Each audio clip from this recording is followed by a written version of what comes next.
23 अक्टूबर को अयोध्या में भव्य दीपोत्सव का आयोजन किया जाना है। प्रधानमंत्री नरेंद्र मोदी, मुख्यमंत्री आदित्यनाथ समेत कई मंत्री, कई वीवीआईपी अयोध्या में आने वाले हैं। इस बीच एक ऐसा भक्त जो कौशाम्बी से चलकर अयोध्या तक लेटते हुए जा रहा है, वो सुल्तानपुर पहुंचा, इस वक्त हमारे साथ है। पहले तो आपका नाम, कौशाम्बी में कहाँ से रहने वाले हैं? करारी, कौशाम्बी, अंसारगंज, सनी सरोज।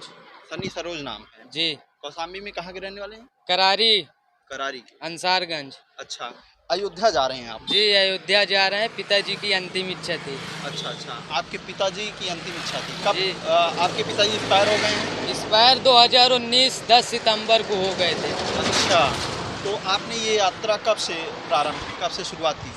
अभी 17 दिन आज हो गया है। आज 17 दिन हो गए। जी।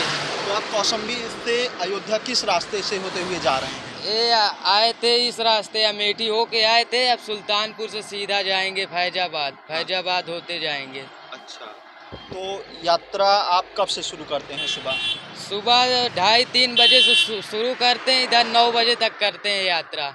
दिन में? हाँ, और शाम के 3 बजे से शुरू करते हैं, इधर 7-8 बजे तक करते हैं यात्रा रात में। जी। अच्छा, तो अपने साथ सामान, सुविधा के लिए सामान कौन कौन सा लेके चलते हैं? सामान है यही खाने पीने का सामान है। खाना पीना नहीं बनाते, यानी होटल है, ऐसे खा पी लेते हैं। अच्छा, होटल पे खाते हैं जी। रहने की व्यवस्था कहाँ करते हैं? रहने की व्यवस्था रोड पे कहीं भी मिल जाता है, शाम के वहीं भी रुक जाते हैं। मंदिर है, कहीं भी मिल जाता है, वहीं पे रुक जाते हैं। तो कब तक अयोध्या तक पहुँचने का लक्ष्य है?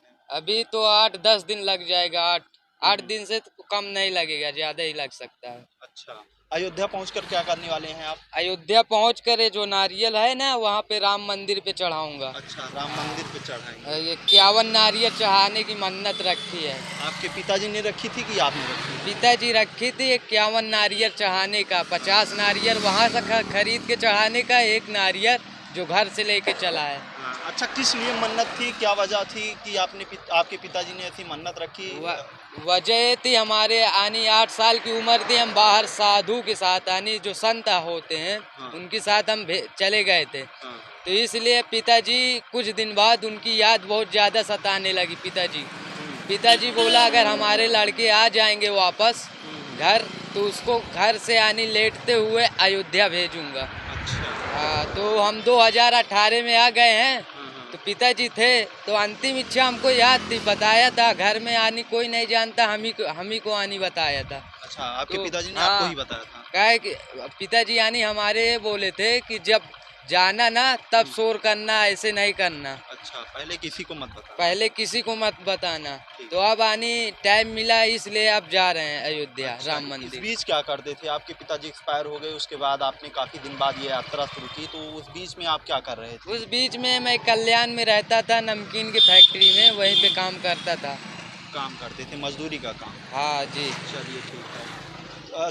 छोटी उम्र में आप किसी संत के साथ चले गए थे? जी, 8 साल की उम्र। गुजरात, ललितपुर। हाँ। चित्रकूट। उस संत का नाम क्या था? उस संत का नाम था बाबा बालक दास। उनके साथ आप गए थे? उनके साथ गए थे। 18 वर्ष की उम्र में वापस आ गए? जी। अच्छा, जब ये एक लंबे समय का गैप रहा होगा, आप बचपन से 18 साल की उम्र तक उनके साथ थे, तो उस बीच क्या सीखा उन संत से आपने? उस बीच मंदिर में रहते थे, क्या बोलते हैं, गुजरात में मंदिर में रहते थे, ऐसे ही बताते थे। किस मंदिर में? गुजरात में मंदिर था, हनुमान जी का मंदिर था। हाँ, किस जगह पर था? भुज कच्छ। अच्छा, भुज कच्छ एक स्थान है, वहाँ पर वहाँ पे रहते थे। अच्छा, ठीक है। तो ये थे कौशाम्बी के रहने वाले, जिन्होंने बताया कि इनके पिता की यह इच्छा थी कि वो अपने बेटे को लेटते हुए कौशाम्बी से अयोध्या तक भेजें। अभी ये सुल्तानपुर पहुंचे हैं। इस बातचीत में इतना ही। देखते रहिए RM न्यूज़। शुक्रिया।